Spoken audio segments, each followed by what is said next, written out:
The Alcatraz Escape. A true story. At the beginning of the story, we meet a cunning thief named Morris. After being caught by the police for a bank robbery case, he is being taken to Alcatraz, the world's most secure prison, for a life sentence. Alcatraz is a prison built on a small island in the middle of the ocean. This means that even if a prisoner breaks out of the jail, they still cannot escape because water blocks their path ahead. That's why this prison was given the status of the world's most secure prison. Only the world's top criminals were kept here. But soon, this prison's reputation was about to crumble because Frank Morris, a cunning thief who had already escaped from jail several times before, had just entered this prison. However, this time Morris was a bit worried because this prison was extremely secure. But Morris had no intention of spending his entire life here. He wanted to escape from this jail as soon as possible. As soon as he entered the prison, Morris began thinking about escaping. After a thorough search from head to toe, Morris is locked in a cell. A guard comes and tells Morris, "Welcome to Alcatraz," and this is where the real story begins. Life inside Alcatraz. Suddenly a bell rings and all the cell gates automatically open. The officers call the prisoners outside. This prison's discipline is also very strict. Prisoners have to follow rules of cleanliness and returning to their cells on time. Everyone comes in the same uniform and stands in line for breakfast. In front of Morris is a prisoner named Litmus. Morris asks, "I didn't even get a fork. How am I supposed to eat noodles?" Litmus tells him, "Hey, this isn't your home. Just quietly eat whatever you got."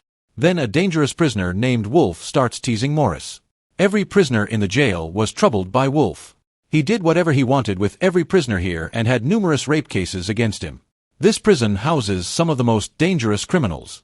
Litmus asks Morris for some food, and Morris gives him his plate. When Morris looks under the table, he discovers that Litmus isn't eating the food himself but is feeding it to a rat. At night, a guard takes Morris to the warden.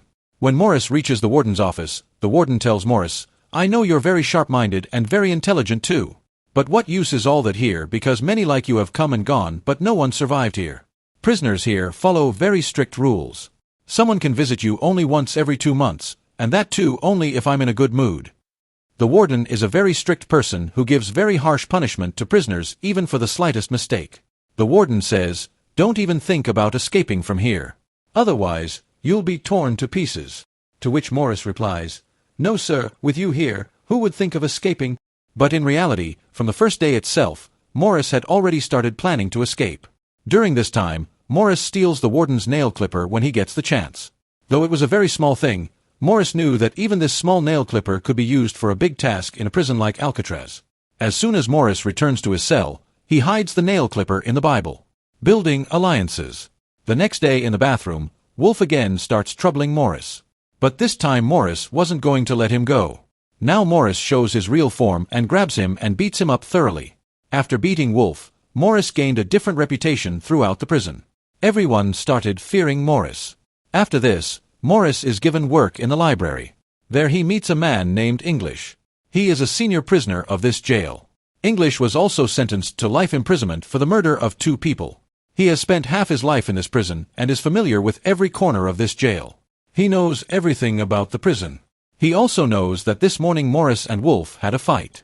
He gives Morris some books which Morris has to deliver to each prisoner's cell. In the next scene, they show an open area where prisoners are playing some game or another. Then he meets an artist named Doc who is making his own painting. Doc is a completely straightforward and decent person who has been serving his sentence here for many years. He was very fond of painting and spent most of his time painting. Doc used to say that anyone could go crazy in a prison like Alcatraz, but because of his painting, his mind was still functioning normally. Morris asks Doc, "Why have you made this flower in this painting? There's nothing like that on your shirt." Doc says, "This is my happiness which exists only in the painting, not in my mind." After that, when Morris looks to his right, he sees English above. Morris goes towards English. When Morris gets close to him, his followers stop Morris. Then English signals that he's one of our own, let him come. Morris sits next to him and immediately brings up what's on his mind. Morris tells him, "Will you help me escape from here?" Hearing this, English starts laughing. "Look son, this isn't just a prison. This is all our grave. To get out of here, first we have to die. Then our dead body can reach the cemetery. Let's say you even climb these big walls and then also cross the dangerous forces, and by some magical power you escape from hundreds of guards here and get out of the jail. Even then you won't be able to escape because ahead the ocean will block your path. So don't waste time and quietly serve your sentence. At least you'll stay alive." But Morris was firm in his intentions. He wanted to escape from this prison at any cost. The escape plan begins. That night an officer tells Morris that from tomorrow he has been given carpentry work. A wage of 50 cents per hour will also be given. Morris immediately agreed to this work because he thought he might find some tool there that could help in his escape. The next day, Morris asks Litmus about the way to escape from here. Litmus says, "Oh, that's very easy. Every cell has an air vent. Through that you can reach the roof. From there maybe you can escape." And smiling at Morris's words, he walks away from there. Then Doc warns Morris that Wolf is coming towards him. Wolf comes to attack Morris with a knife. Morris wraps his coat around his hand and starts fighting with him. Meanwhile, when a guard comes to stop them, Wolf also attacks the guard with a knife. Now the matter gets worse and the watchtower guard starts shooting. Only then do Morris and Wolf stop fighting. Morris didn't know that there was also a guard in the watchtower. He now starts noticing every single thing about this prison. The guards take Morris and Wolf to D Block, where prisoners are tortured in the dark all night. This was a cell where no prisoner wanted to go. Before going, Wolf threatens Morris, "Son, your death will be at my hands." That night Morris has to endure various tortures, which leaves him in a very bad condition. After staying in this dark cell for 2 weeks, they bring him back to his cell, where Litmus sends Morris a note via his pet rat which reads, "Welcome back, Morris." New allies join. One day a new prisoner named Charlie arrives who is placed in a cell next to Morris. Morris and Charlie quickly become friends. Morris also introduces him to his other friends. At the same time, the warden checks every prisoner's cell without telling anyone. When he goes to Doc's cell, there are many paintings made by Doc in his cell. The warden is surprised that his paintings keep increasing day by day. Doc had also made a painting of the warden. Seeing it, the warden starts smiling. But who knows why? The next day, the warden orders the guards to throw out all the paintings made in Doc's cell outside. The warden's decision completely broke Doc from inside because Doc was alive only with the support of his painting. He loved every painting he made because that was his only happiness here, and even that was taken away from the poor man. Morris tries to console him, "No problem, they were just paintings. You can make more." But Doc couldn't come out of this shock. The next day, seeing him, Morris tells the guard, "Please keep an eye on Document. He looks very troubled. He might harm himself." Then the guard tells Morris, "You mind your own business." Doc is also given carpentry work with Morris. Then Doc secretly puts something in Morris's pocket. After that he calls a guard and with the axe given for carpentry, he cuts off his 3 fingers and says, "I don't need the fingers with which I can't paint." Saying this, he starts screaming. Then the guards grab him and take him away. Morris sees that Doc has put in his coat that same flower with which he had made his painting. Perhaps he wanted to tell Morris that these people took away my happiness from me. Morris picks up Doc's cut fingers, puts them in a box and looking at the guard says, "Go give it to your warden. He'll be very happy seeing this." The plan takes shape. The next day, Morris is sitting in his cell. Then he sees a cockroach going inside the air vent, which gives him an idea that there must be some way to get out from here. Meanwhile, English comes and tells him that Doc cut his own fingers because his permission to paint had been revoked. That's why, fed up, he cut his fingers. Learning this, Morris gets very angry. The next day in the dining hall, the warden asks Morris, "Why are you supporting this Doc so much?" He says, "It's nothing like that." Saying this, Morris goes back and sits at the table. There he meets 2 brothers, John and Clarence. But Morris talks to them as if he knows them from before. John and Clarence were actually in Morris's gang in some other jail. Now John found escaping from jail easier because these 2 brothers were sharp-minded like Morris, and now these 3 started planning to escape from the prison. In the afternoon, Charlie's girlfriend comes to meet him. On the other side, English's daughter had come to meet him. As soon as English sees his daughter, tears come to his eyes because his daughter had grown quite big in his absence, and English was very regretful that he couldn't see his daughter's childhood. On the other side, Charlie's wife tells him that his mother is very sick and doctors say she won't survive more than a few months. Hearing this, now Charlie also starts thinking about escaping from Alcatraz, and meanwhile a guard comes and says that talking time is over. Now Charlie is very troubled. That night he tells Morris, "If you make a plan to escape from here, include me too." The next day Morris, Charlie, John and Clarence have a meeting. Then Morris tells them, every cell's air vent opens onto the roof above, and the second thing is that this place is in the middle of an ocean filled with salt water, due to which the walls have become weak. I have a nail clipper and I've already started digging. If I keep digging little by little and make a small tunnel to reach the roof, then after checking that place, we'll know how we can escape from here. John asks, at night if the guards find out that you're not in your cell, won't they get suspicious? Then Clarence says, I have a solution to this problem. There's a barber I know here who cuts prisoners' hair. He can supply us hair, and using it we'll make a dummy head and lay it on the bed. After that, even if we're on the roof through the wall tunnel, the guards won't suspect because there will be fake heads placed on our cell beds. But the issue was still stuck at how they would cross the ocean water after escaping from jail. Morris tells John, look, I'll need your help in this. You work in the clothing department. You'll find raincoats made for those police officers there. So steal some raincoats and give them to me. We can make a tube-boat and life jackets from them and cross the ocean. Here Charlie says, brother, give me some work too. I also want to help you all. Morris tells Charlie, when I dig the ventilation grill, you keep watch so that no guard sees us, and when you dig, I'll keep watch. Executing the plan. Everyone likes Morris's plan, and they start working that very night. But the nail clipper was too small to dig the wall, which required Morris to apply a lot of force, and Morris was having a lot of difficulty digging the wall. He got blisters on his hands, but he slowly starts digging that hole. The next day at the dining table, he tells his friends, I need a bigger tool for digging. It's very difficult to dig the wall with a nail clipper. Just then, looking at the spoon in his hand, an idea comes to Morris's mind. He deliberately rubs the spoon on his shoe to make it dirty. After that Morris called a guard and said, this spoon is dirty. Give me another spoon. The others also requested the guard to change their spoons. The guard didn't find anything wrong with this and immediately gave permission to change the spoons. After which he moves straight towards the table where another security guard is sitting on a seat. But as soon as he starts changing the spoons kept on the table, John engages the guard present there in conversation. Taking advantage of this, Morris picked up 2 spoons instead of one and hid one in his pocket. After which he goes straight to his cell. At night when English comes to give him books, Morris asks, will I get any welding equipment here? English understands that Morris still has the ghost of escaping from jail riding on his head. He says, I've already told you that your effort will be wasted because you'll be caught and maybe lose your life too. In all these years I never thought of escaping because I know it's impossible. But if you're stubborn, what can I do? Try it. But Morris isn't affected by his warning. The next day he asks Litmus for matches and says, if you help me, I'll give your rat my share of food every day. Litmus happily agrees to this deal because Litmus loved the rat very much. That same night Litmus passes his matches to Morris. Morris removes one handle of the nail clipper with which he's going to make a small spade. Then he breaks the spoon and attaches it to the nail clipper's handle. Then by lighting a match, he welds both of them well and prepares a sharp tool. And that's it, he starts digging around the vent. Charlie keeps watch. If any guard comes that way, he'll immediately whistle to signal Morris. But while keeping watch, Charlie falls asleep, and just then a guard comes there. But luckily at that very moment, English came in between and distracted that guard, and on the other side, hearing English's conversation, Charlie also woke up, but intention he couldn't whistle either, after which he dropped something.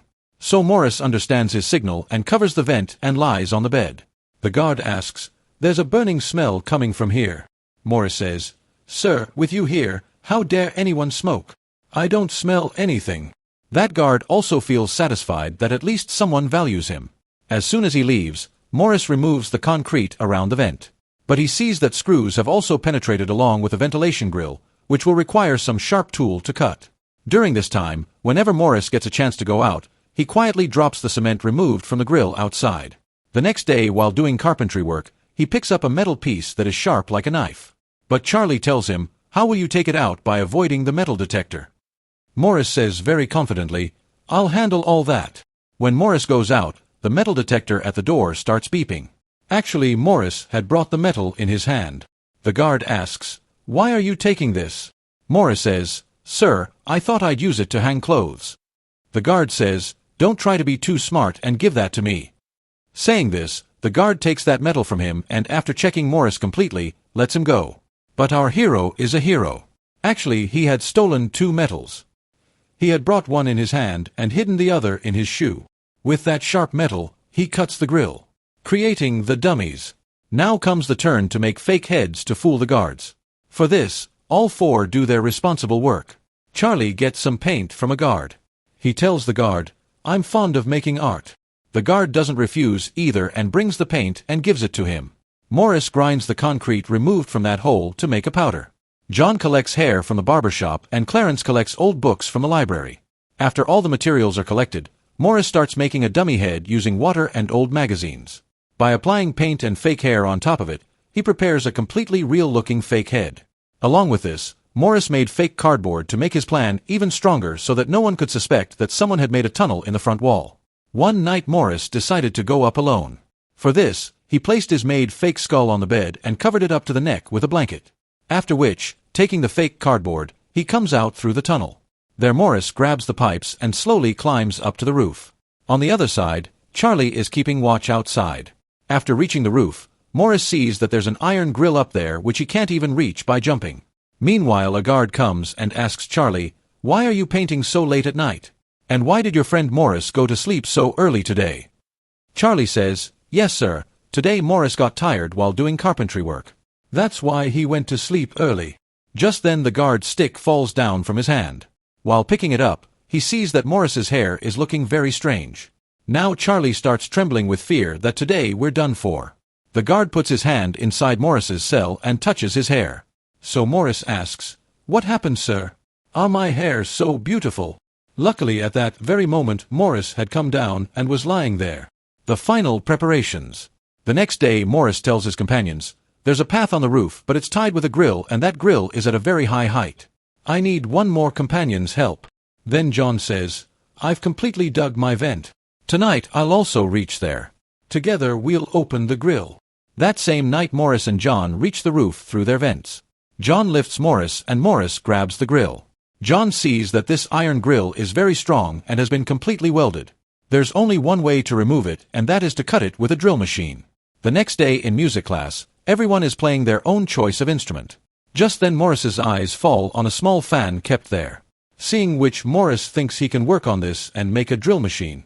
For this he tells Charlie, "Somehow hide this fan from here."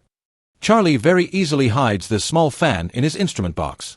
When Charlie comes out, the guards also check his instrument box. But they don't see the fan and Charlie is allowed to go. As soon as that fan reaches Morris's hands, Morris starts working on it, and after many hours Morris prepares a drill machine from that fan.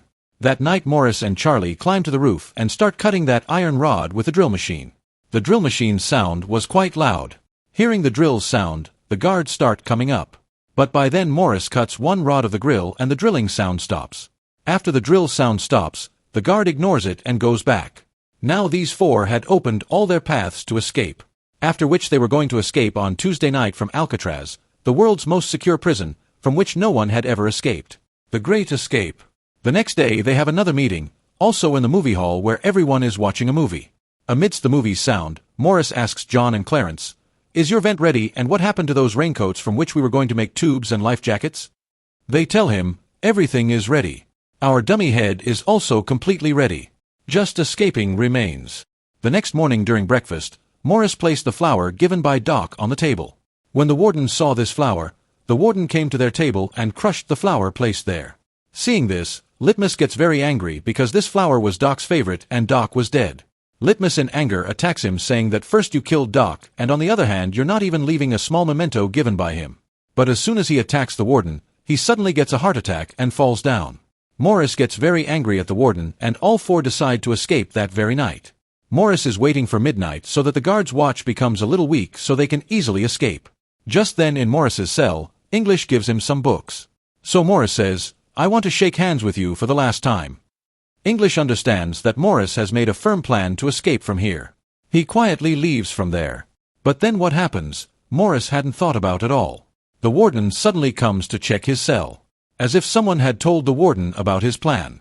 Morris gets very nervous because after so many months of hard work, his effort was about to be wasted. The warden ordered to check every corner of Morris's cell. The guard checks every single thing in Morris's cell. But Morris wasn't any ordinary prisoner who had made some small plan. Rather he had made a completely clean and perfect plan. Which not the warden, but even the warden's grandfather couldn't catch. Even when the guard moved the suitcase, especially from that place where Morris had made a tunnel and escape route by digging, Morris wasn't caught even there because he had already made a fake cardboard and fitted it very minutely into the wall. When nothing is found there, the warden and guard leave.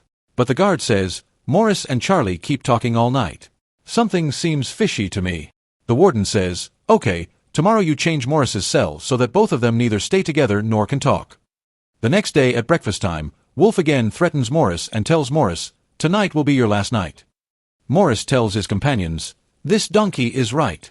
Tonight will indeed be my last night here." But in the afternoon itself, Wolf goes to attack Morris with a knife. Then English comes in between and grabs Wolf. Actually, English also wants to help Morris. Whether he succeeds or not, but English wants to help Morris in his work. That night Morris, John, Clarence and Charlie decided to exit through their respective vent routes and meet on the roof above. Here Charlie agrees to escape with his companions. But then as soon as he reaches the cell, he starts getting nervous. Sitting alone in the cell, he decided not to be included in the plan, and his other three companions exit through their respective vent routes and reach the roof above. The three of them wait for Charlie for quite a while. But after a lot of time passes, when they feel that Charlie won't come, they decide to leave without Charlie. The three of them start moving forward according to their plan. But here in front of Charlie's eyes, his dream of freedom was going away. The three of them slowly started running, hiding from the searchlight.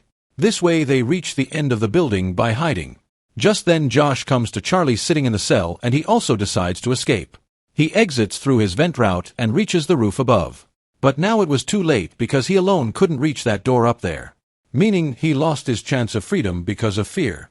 On the other side, those three hang from the pipe on the roof and come down to the ground, and avoiding the eyes of the security guards sitting in the tower, they reach the last wall of the jail, and then the three of them climb that fence wall one by one and come out of the jail. Now those three came running fast to the edge of the ocean. Then the three of them take out the raincoat and start filling it with air through their mouth. Filling it with their mouth was taking them quite a lot of time. But they had no other way except this. That's why the three of them somehow finally inflate the tube boat made from the raincoat by putting all their life into it and put the boat in the water. This way these three escape, reducing Alcatraz's reputation to dust. The aftermath. The next morning a guard is checking every cell. Initially everything appears normal to the guard. But when they reach Charlie, Charlie is standing in his cell like a ghost and is taunting himself in his heart that if only he had gathered a little courage last night, perhaps he would have escaped along with the others. The guard asks, "Why is your friend sleeping for so long?" Saying this, he goes to Morris's cell and calls him. But when there's no response from Morris's side, the guard gets angry and opens the cell and tries to lift him by grabbing his hair. But when the guard pulls him hard upward, the head falls down. Seeing this, the ground beneath the guard's feet slipped because Morris is now not in the cell but enjoying the outside world. He had left his dummy head on the bed. After which sirens start ringing throughout Alcatraz. It spread throughout the prison that some prisoners have escaped from the jail. After which the warden starts looking for those three in every corner of the prison. When those three are not found inside the jail, the warden runs a search operation in the ocean. The warden can't believe that those three escaped. He thinks surely all three must have died in the water. But deep inside the warden knew that those three were very strong. Those three must be breathing the air of freedom after crossing the ocean water. The officers from headquarters are questioning the warden. "Were you sleeping when those three escaped?" The warden is very tense. But then the warden finds Doc's favorite flower there. This meant that Morris also wanted to take revenge on the warden for Doc. Then the search team head comes and tells, "Sir, searching has been done everywhere. But their bodies were not found." Now to save his job and his own image, the warden tells him, "Write the report as I say. Write that those three tried to escape, but all three drowned in the water and died." But no one believed the warden's statement. After which Morris became famous in the whole world by the name of Genius for breaking Alcatraz prison. 1 year after this incident, Alcatraz prison was closed because there was no guarantee now that no one could escape from here. This is how this film based on a true story ends. This is the story of the famous 1962 Alcatraz escape by Frank Morris and the Anglin brothers, one of the most ingenious prison breaks in history. To this day, it remains unknown whether they survived the crossing or perished in the cold waters of San Francisco Bay.